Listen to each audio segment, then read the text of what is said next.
수요일 이렇게 예배 때는 그 말씀 일기 본문을 따라 이렇게 설교하진 않았습니다. 왜 그러냐면 그 수요일 날 새벽에 말씀 일기 본문 따라 설교하기 때문에, 그래서 줄곧 한 권씩 신약 성경 가운데 한 권씩 이렇게 하다가 1년 반 전부터 사도신경, 주기도문, 십계명 하면 좋겠다 싶어서 이미 신앙 고백서 안에 있는 것들을 한번 나눈 적은 있는데 별개로 떼서 한번 나누고 있습니다. 그리고 다 끝나서 제가 지난 2주 전부터는 믿음의 그 의미, 그러니까 예수 믿는다는 말이 가지고 있는 의미가 무엇인가 이렇게 생각해 보고 있습니다. 예수를 믿는다는 말의 의미의 첫 번째는 우리가 제가 말씀드린 것처럼 예수를 구주로 받고 신뢰하는 것이다 그랬습니다. 그러니까 내가 예수님을 믿는다라고 말하는 것은 그 예수를 구주로 받아들이는 것, 이렇게 말씀을 드렸어요.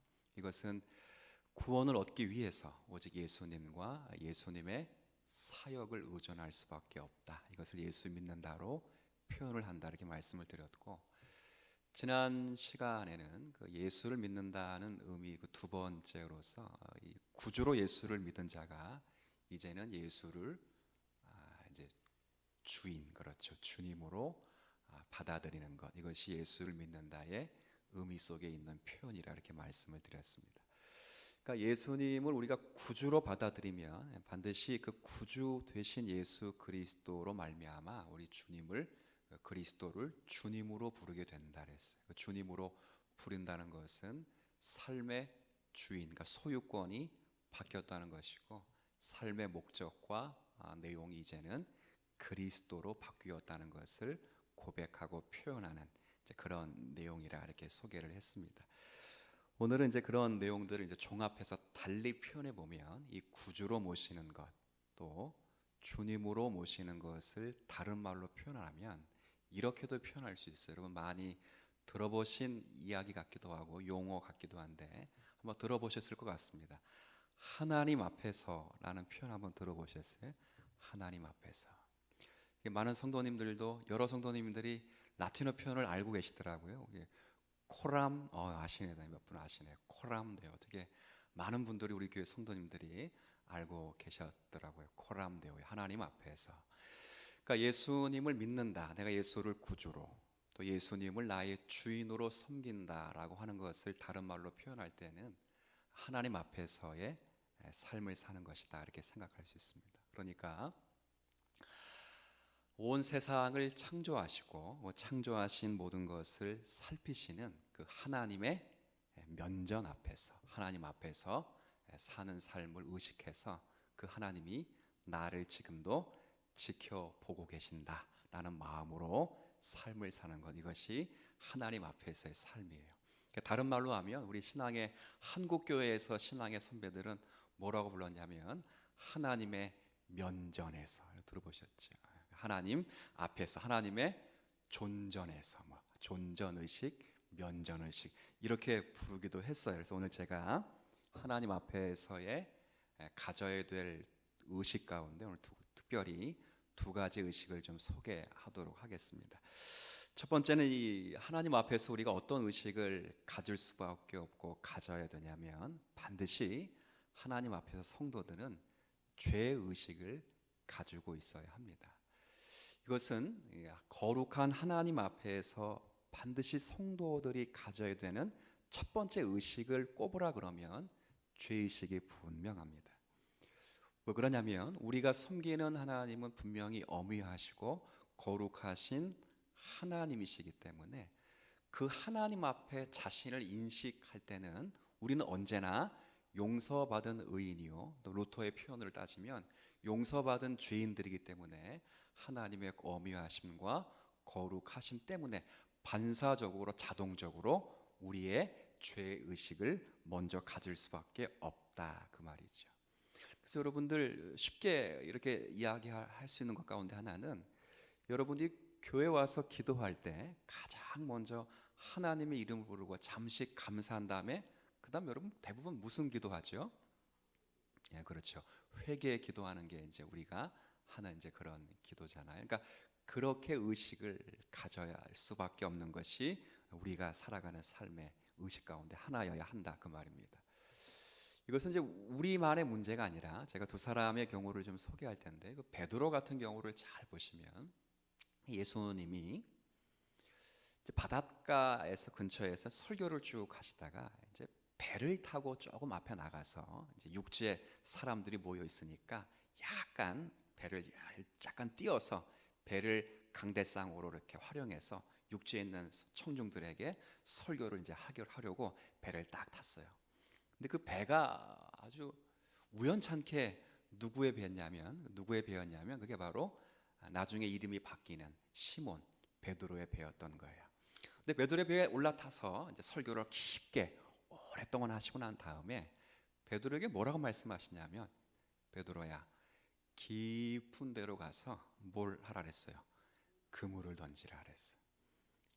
근데 베드로는 이 예수님이 아침에 설교하신 거거든. 근데 이 베드로는 밤새도록 고기를 잡았는데 그날따라 한 마리도 못 잡은 날이에요. 근데 이 처음 보는 이제 소문은 들었지만 이 사람이 가서 깊은 데로 가서 이 고기를 잡으라 그물을 던지라 그러니까 이해는 안 됐지만 그 설교 들은 내용을 이렇게 보니까 약간 위험스러워 보이고 약간 이렇게 또 하는 권위 있는 것처럼 보이니까 좋습니다. 그러나 내가 밤새도록 고기를 못 잡았지만 내가 말씀에 의지해서 그물을 던지겠습니다 하고 그물을 쫙 던졌는데 어떻게 됐어 그래? 그 그물에 고기가 가득 올라오는 거예요. 얼마나 고기가 많은지 그물이 찢어질 정도였고 혼자 배에서 그물을 올릴 수 없으니까 다른 배를 하나 또 끌어다가 그 두 배에 가득 고기를 실어가지고 거의 배가 가라앉을 정도까지 이렇게 됐다 그래요. 그때 베드로가 예수님을 보고 뭐라 얘기하냐면 신적 위험을 딱 느낀 후에 가장 먼저 한 말이 바로 이거예요. 죄의식. 뭐라 배웠는데 제가 그대로 읽어드릴게요.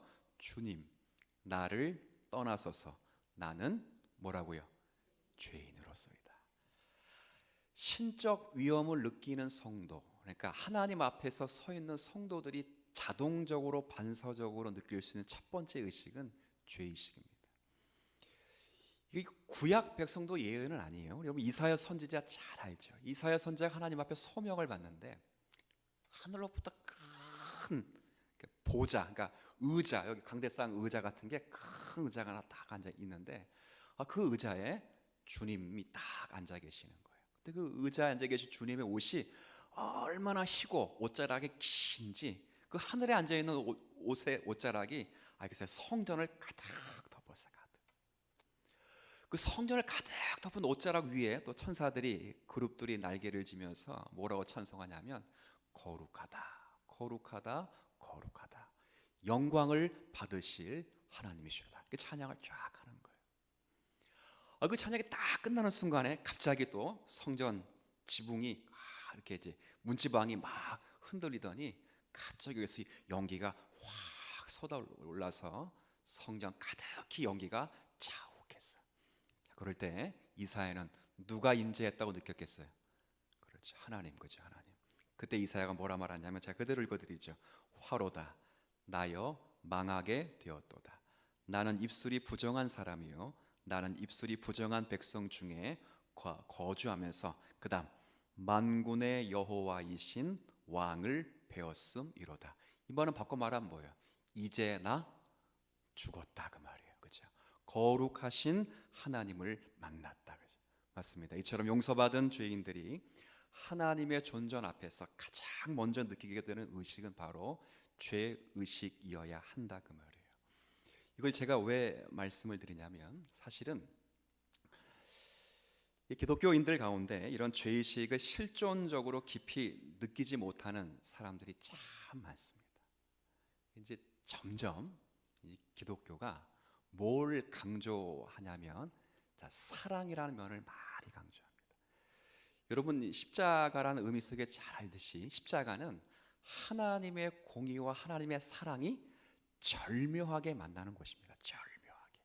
십자가는 결코 죄를 용서하지 않는 하나님이 보이시고 그럼에도 불구하고 죄인을 사랑하시는 하나님이 나오죠. 그러니까 이건 이해가 안 되는 것이 이해가 이 세상 철학과 이 세상 논리로서는 이해가 안 돼요. 생각해 보십시오.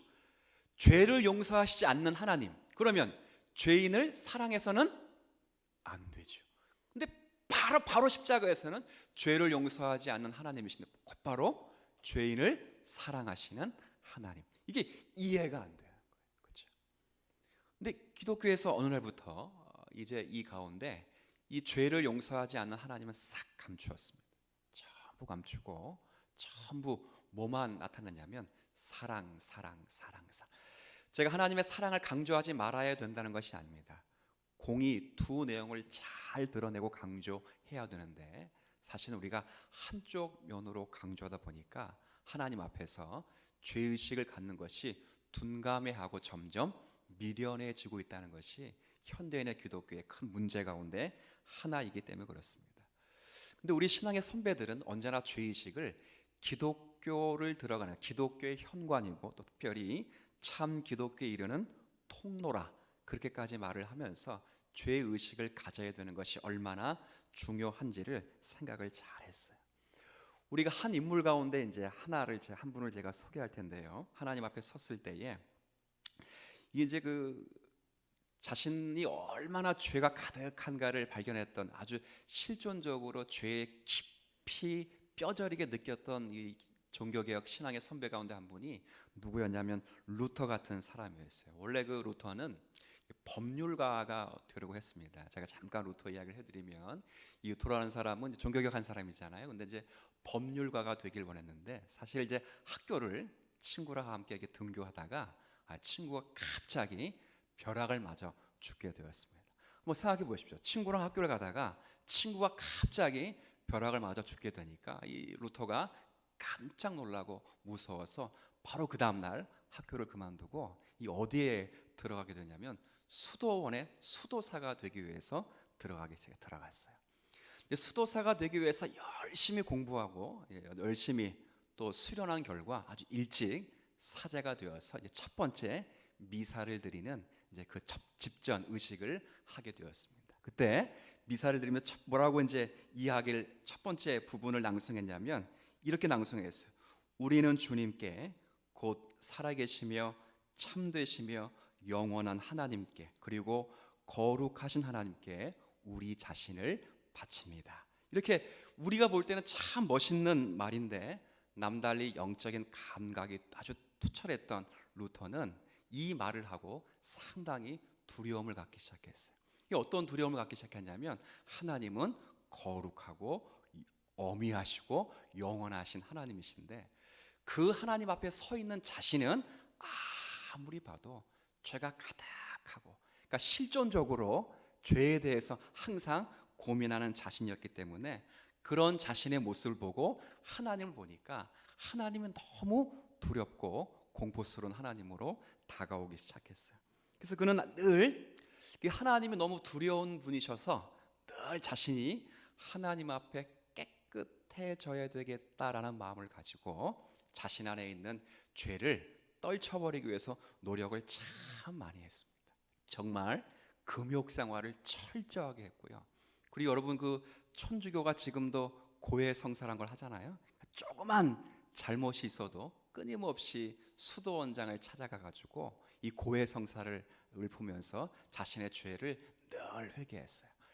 그 당시 수도원장이 얼마나 이 루터에게 핀잔을 줬냐면 야, 너 좀 죄를 고백하려 오려고 하면 좀 굵직한 죄목을 가지고 와라. 괜히 좀 조그만 거, 예를 들어 배가 고파서 신경질을 냈다거나, 그렇죠?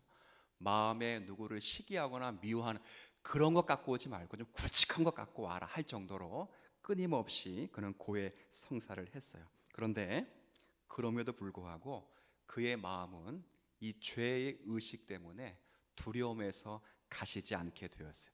그러면서 그 뭘 발견했냐면 그렇구나. 이 인간이 죄인이라고 할 때는 하나님께서 인간이 행한 몇 가지 죄 행동들을 보고 죄인이라 그러는 것이 아니라 인간 안에서 있는 그러니까 기억할 수도 없고 파악할 수도 없는 심연에까지 뻗어 있는 인간 본성 전체에 타락을 두고 죄인이라 그러는구나. 이것을 깊이 깨닫게 되는 놀라운 사건이 되었다. 그런 이야기를 하는 거예요. 제가 왜 이런 이야기를 하냐면요, 사실 하나님 앞에서 우리가 반드시 가질 수밖에 없고 가져야 되는 이 죄의식이 왜 중요하냐면, 고린도 교회를 잘 보시면 이 고린도 교회 1장부터 4장까지의 문제는 분파의 문제를 다룹니다. 그러니까 교회가 파가 쫙 나누어졌어요. 그러니까 파가 나누어지고 그들이 자기를 자랑하는 건 다른 이유가 있는 것이 아니라 바로 자기가 남들보다 더 나았기 때문에 하나님이 자기를 사랑하신다고 생각을 했기 때문에, 그러니까 나는 저 사람보다는 낫기 때문에, 더 하나님 앞에 가치가 있기 때문에, 예를 들어 목사가 됐거나 뭐 장로가 됐거나 권사가 됐거나 하나님이 내게 더 큰 은사를 주신 것이다, 이렇게 생각을 하게 됐어요. 근데 사도 바울이 뭐라 그러냐면, 너희들이 가지고 있는 것 가운데 받지 않은 것이 무엇이 있느냐? 너희들 가운데 있는 모든 것들은 사실 다 지혜라든가 거룩함이라든가 의로움이라든가 믿음이라고 하는 모든 것들은 사실 너희들이 누구보다 나아서 너희들이 만든 것이 아니라 다 그리스도 예수 안에서 너희에게 허락하신 하나님의 은혜라. 이것을 끊임없이 설명을 하고 있다 그 말이에요. 그들이 왜 그런 의식을 갖고 있었냐 그럴 때, 그건 다른 것이 아니라 바로 하나님 앞에서 죄 의식을 가지고 있지 않았기 때문에 그렇다 그 말이죠. 그러니까 오늘 우리가 예배를 드리고 하나님 앞에 말씀을 가지고 신앙생활을 한다고 하는 것은 이게 다른 게 아닙니다.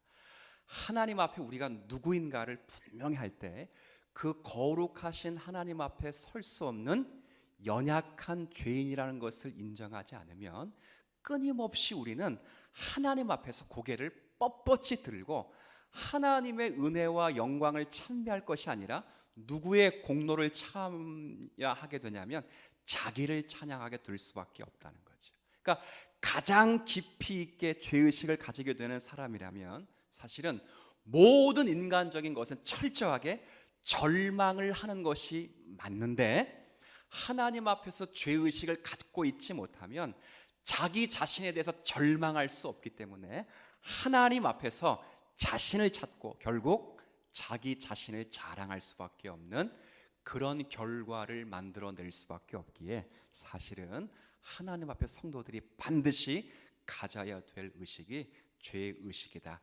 그렇게 생각을 하는 것이 성경의 가르침이라 그 말입니다. 오늘 우리가 읽지 않았지만 23절, 그래서 먼저 이 이야기를 먼저 하는 거예요. 23절을 보세요. 보십시오. 자, 한번 제가 읽어드릴게요. 23절, 3장 23절. 모든 사람이 죄를 범하였음에 하나님의 영광에 이르지 못하더니. 여러분 다시 한번 여러분이 한번 읽어주십시오. 시작. 모든 사람이 죄를 범하였음에. 자, 이 말은 뭡니까? 그러니까 모든 사람이 하나님 앞에 같이 있었던 사람은 없다 그 말입니다. 그러니까 하나님 앞에서 자신을 내세워서 하나님의 영광을 마땅히 받아낼 수 있었던 자격과 실력을 갖추고 있었던 사람이 어느 누구도 없었다. 왜? 모든 사람은 죄인이었기 때문이다 그 말이죠. 그러니까 하나님을 딱 거룩하시고 엄유하시고 영원하신 하나님 앞에 인간이 딱 섰을 때 가장 먼저 느낄 수밖에 없는 가장 필수적인 의식은 바로, 그래서 인간의 철저한 죄의식을 느끼지 않을 수가 없다는 거예요. 그러니까 이건 누구나 마찬가지입니다. 신앙이 좋은 사람만이 소유할 수 있는 문제들이 아니라, 여러분이 예수를 구주로 섬기고 여러분이 예수를 나의 주인으로 섬겨서 이제 내가 나의 것이 아니라 예수 그리스도여, 나의 삶의 목표와 나의 삶의 모든 내용이 그리스도로 채워졌다면, 여러분이 그 그리스도 앞에서 반드시 가지고 있어야 될 자리가, 내가 나의 삶과 행복을 주관할 수 없는 자이고, 나는 철저하게 하나님 앞에서 전혀 하나님의 영광을 누릴 수 있는 가치가 없다는 것을 인정하시지 않으면 사실 우리 모두는 다 자랑이 됩니다. 여러분, 교회가 이제 사실 교회에는 사실 사람들이 목소리를 내게 되어 있습니다. 그런데 이제 누가 이기게 되냐면, 이제 그런 말 많이 하죠. 교회는 누가 이기냐면 목소리가 큰 사람이 이겨. 목소리가 큰 사람이 왜 이기죠? 간단합니다. 싸우기 싫어서 그냥 져주는 거죠, 그렇죠? 근데 목소리가 크다는 것은 다른 말로 하면 자기를 포기하지를 못했다는 것입니다. 이게 아주 고질적입니다. 고린도 교회의 분파가 거기 있습니다. 목소리가 크다는 것은 아직도 하나님 앞에서 자기를 내세울 만한 무언가가 자기 안에 있다는 것입니다. 이 말은 바꿔 말하면 하나님 앞에서 그 면전 의식 가운데 죄 의식이라는 것이 없었다 그 말입니다. 없었다. 그러니까 모든 것이 내 안에 있다. 하나님의 사랑과 능력과 영광을 받을 만한 모든 것이 내 안에 있기 때문에 그것은 나로 말미암아 하나님이 나에게 주신 것이기 때문에 난 자랑할 수 있다 그러죠. 근데 사도 바울이 뭐라 말합니다. 자랑하는 자는 다 주 안에서. 이게 정확한 표현은 뭐예요? 자랑을 하려면 다 주님만 자랑하라고요. 주님만. 이 말은 너희들은 자랑할 것이 없다는 거예요. 왜? 우리 안에 있는 지혜, 우리 안에 있는 믿음, 우리 안에 있는 거룩함, 우리 안에 있는 모든 의로움 다 그리스도 예수 안에서 우리에게 허락하신 하나님의 은혜. 우리는 하나님 은혜를 받은 하나님의 용서받은 죄인이었다 이거죠. 저는 이 한국 교회와 우리 21세기에 살아가는 많은 성도들에게 이 의식을 먼저 우리가 좀 가졌으면 좋겠어요. 그러니까 우리가 하나님을 섬긴다고 말할 때 우리 모두는 그 어미하시고 거룩하시고 그 능력 많으신 하나님 앞에서 반드시 우리가 어떤 신분인지 우리가 누구인가에 관한 이 물음에서 정직하게 하나님 앞에 내세울 것이 없는 우리가 우리의 모든 것을 만드는 가운데는 죄밖에 없다는 것을 겸손하게 인정할 수 있는 것이 첫 번째 의식으로 자리를 잡아야 돼. 이게 가장 중요해요. 근데 이제 문제는 이제 두 번째 의식으로 넘어가야 되는데 문제는 뭐냐면 그럼 죄의식만 있으면 맨날 기죽어 살아야 되는가? 이제 그건 아닙니다. 그러니까 죄의식을 먼저 갖고 그 다음 갖고 있어야 될 의식이 바로 똑같은 이제 넘어가면 칭의 의식입니다. 이거 한번 들어보셨을 표현인데 칭의라고 하는 표현은 신학적인 용어이기 때문에 여러분 오늘 읽은 24절의 내용입니다. 꼭 기억을 해주면 좋겠어요. 이 칭이라는 표현은 어떤 의미냐면 의롭다고 선언하신다. 그러면 의롭다고. 자 보세요. 우리는 분명히 죄의식을 가지고 있는 죄인입니다. 그런데 우리를 의롭다고 선언을 하십니다. 누가 의롭다고 선언하셨을까요? 하나님이. 그렇죠. 하나님이. 누구를? 우리를. 무엇을 근거로 해서? 예수 그리스도의 피를 근거. 그렇죠. 자, 우리가 한번 다시 읽어볼게요. 24절. 자, 여러분 24절 같이 읽어주세요. 시작. 그리스도 예수 안에 있는 속량으로 말미암아 하나님의 은혜로 값없이 의롭다 하심을 얻은 자가 되었다. 자, 23절에는 다 죄인이다. 하나님 앞에 하나님의 사랑과 능력을 받을 만한 자격을 갖춘 사람이 아무도 없다. 그런데 너희들이 24절에 의롭게 됐다. 그건 무엇 때문인가? 24절에 그리스도 예수 안에 있는 무엇으로 말미암아? 속량으로 말미암아. 누가? 하나님이 은혜로 값없이 우리에게 허락하신 것이다. 그 근거가 뭐예요? 25절 한번 제가 읽어드릴게요. 이 예수를 하나님이 그의 피로써 믿음으로 말미암는 화목 제물로 세우셨으니 이는 하나님께서 길이 참으시는 중에 전에 지은 죄를 간과하심으로 자기의 의로우심을 나타내려 하심이니. 26절 한번 같이 읽지요. 곧 이때에 자기의 의로우심을 나타내사 자기도 의로우시며 또한 예수 믿는 자를 의롭다 하려 하심이라. 아멘. 결국 뭘 근거로 했어요? 예수 그리스도의 피 흘림을 근거로 해서. 그러니까 우리가 죄의식을 갖고 우리가 죄인인데 우리에게 돌려야 될 모든 죄값을 딱 한 사람에게 돌렸는데 그 한 사람이 바로 누구냐? 누구셔요?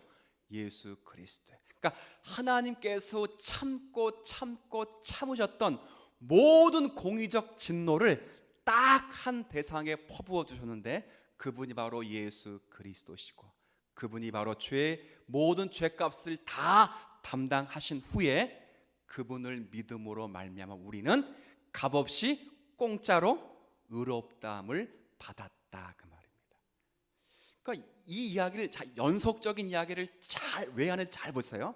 아까 23절에는 우리 모두는 다 하나님 앞에 무슨 의식을 가져야 된다고요? 그렇죠. 근데 갑자기 그럼에도 불구하고 우리는 의롭다 하고 선함받은 하나님의 뭐라고요? 의인이라. 이게 이해가 됩니까? 그러니까 23절은 우리가 쉽게 설명해서 로마서 편지를 받고 있는 모든 성도들이 우리들에게 너희들은 뭐라 그러는 거예요? 죄인이라. 근데 23절은 죄인이라 그랬어요. 근데 24절에는 갑자기 말을 바꿔서 그러나 너희들은 뭐라고요? 의인이다. 이게 이해가 됩니까? 이게 지금 성경이 우리에게 말씀하고 있는 거예요.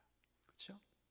그러니까 루터 같은 경우는 그래서 뭐라 말하냐면 우리는 죄인인 동시에 의인이다. 이게 조금 표현이 모호한데 우리 신앙은 그걸 받지는 않습니다. 이게 그렇다고 그걸 오해하시면 안 돼요. 어떨 때는 갑자기 신앙 좋을 때는 의인이었다가 신앙을 좀 까먹고 기도 생활 안 하면 죄 짓고 죄인 되고 그런 것도 아니고 반 뚝 잘라가지고 반은 의인이고 반은 죄인, 그런 의미는 결코 아닙니다. 루터가 말한 의미는 다른 것이 아니라 우리 자체는 죄인이지만 우리에게는 없는 하나님만이 허락하신 의인 예수 그리스도의 의를 우리에게 덧입혀 주어서 여러분 죄송합니다. 제가 그냥 이해를 돕기 위해서 여러분 제 안에 있는 몸에 때가 보이세요? 안 보이죠? 안 보이죠. 뭐 때문에 안 보여요? 옷을 입고 있잖아요. 옷. 그러니까 이 때는 누구만 봐요? 저만 봐요. 저만. 그죠? 저만 봐요. 그렇죠? 그러니까 이거예요. 때가 없는 사람이야. 때가 있는 사람인데 예수 그리스도의 죽으심의 공로로 말미암아 그 예수 그리스도의 거룩한 의의 옷을 우리에게 입혀 주었기 때문에 우리는 죄인인 동시에 뭐라 루터가요? 의인. 근데 우리의 입장은 그럼에도 불구하고 우리는 한번 따라해 볼게요. 그럼에도 불구하고 우리는 의인이다. 믿으십니까? 누구 때문에? 예수. 그렇죠. 그럼에도 불구하고 우리는 의인이다. 그런데도 불구하고 하나님 앞에서 무슨 의식을 가져야 된다? 죄의식을. 주님이 이 이야기를 하는 것입니다. 고린도 교회의 실패가 이겁니다. 예수 그리스도를 믿으려면 이 의식을 가져야 된다고 사도 바울이 지금 말하고 있습니다. 왜 이런 이야기를 하고 있는가? 지금 현실적으로 말하면 우리들의 문제일 수 있기 때문에 그렇습니다.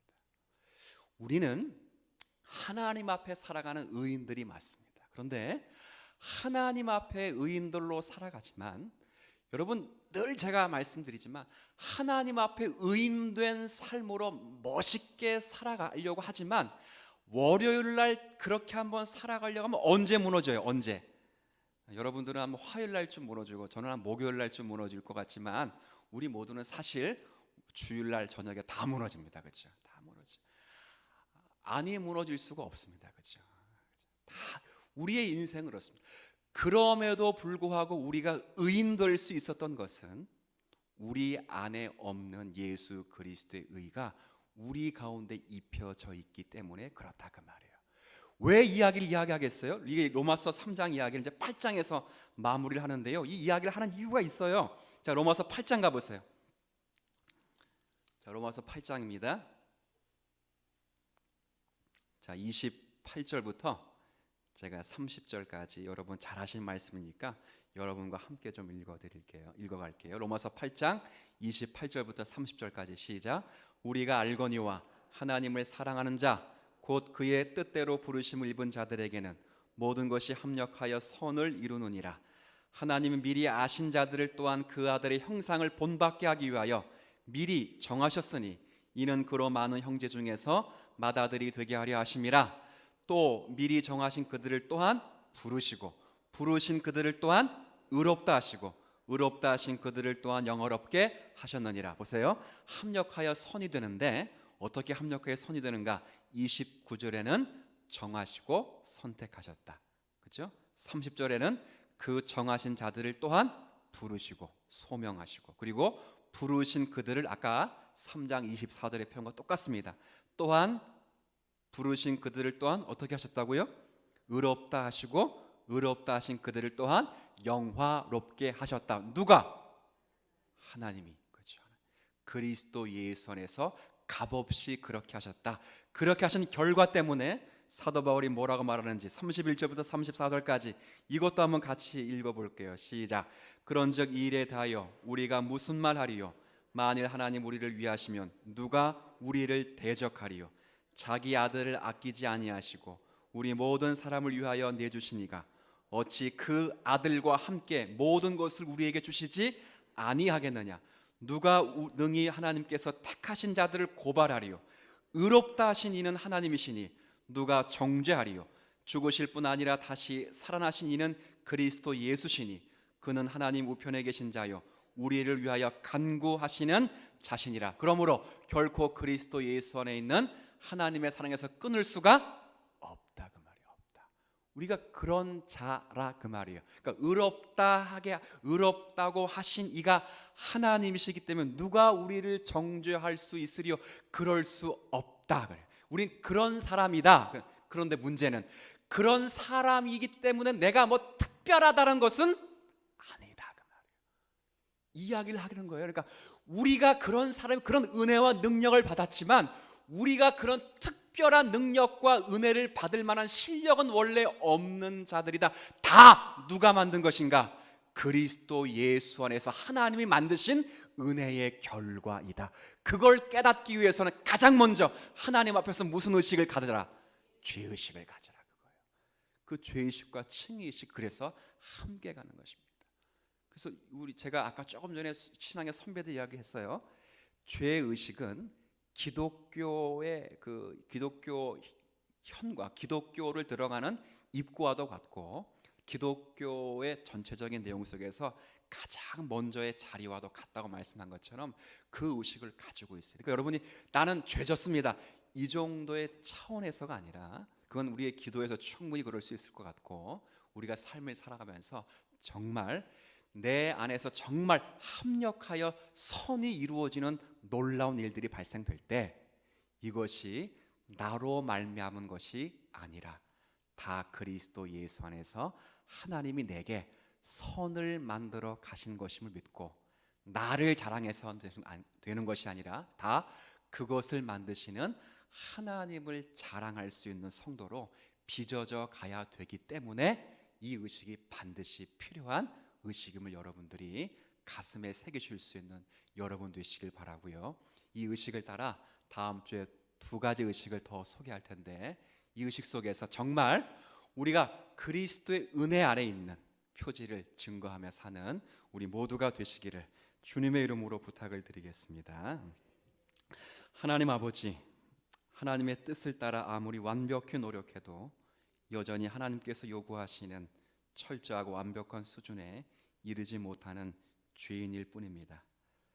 그런 우리가 하나님께 받아들여질 수 있었던 것은 우리의 끊임없는 노력 때문이 아니라 오직 십자가에서 이루어 주신 예수 그리스도의 대속과 그의 온전하신 삶의 의 때문에 우리가 이 사랑의 은총을 누리게 되었습니다.